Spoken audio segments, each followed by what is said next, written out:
ब्रह्ममुरारिसुरार्चितलिङ्गं निर्मलभासितशोभितलिङ्गम् जन्मजदुःखविनाशकलिङ्गं तत्प्रणमामि सदा शिवलिङ्गम् देवमुनिप्रवरार्चितलिङ्गं कामदहन करुणाकरलिङ्गम् रावणदर्पविनाशकलिङ्गं तत्प्रणमामि सदा शिवलिङ्गम्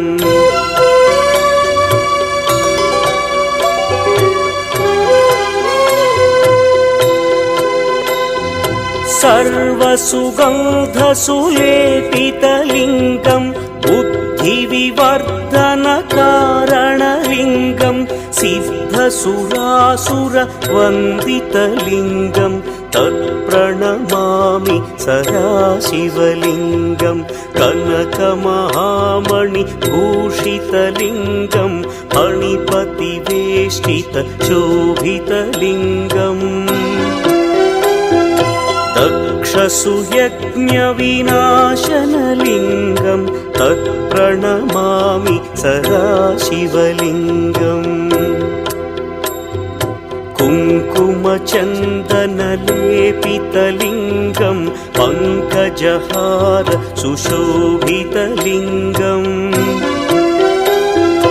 सञ्चितपापविनाशनलिङ्गं तत्प्रणमामि सदा शिवलिङ्गम्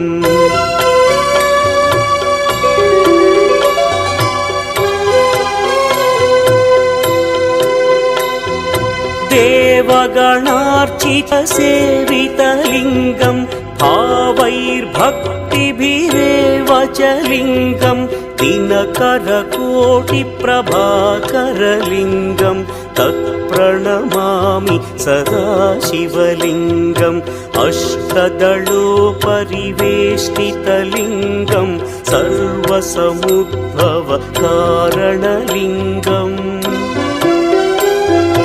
अष्टदरिद्र्यविनाशनलिङ्गं तत्प्रणमामि सदा शिवलिङ्गम् सुरगुरुसुरवरपूजितलिङ्गं सुरवनपुष्पसदार्चितलिङ्गम् परमपदं परमात्मकलिङ्गं तत्प्रणमामि सदा शिवलिङ्गम् लिङ्गाष्टकमिदं पुण्यं यः पठेच्छिवसन्निधौ शिवलोकमवाप्नोति शिवेन सह मोदते।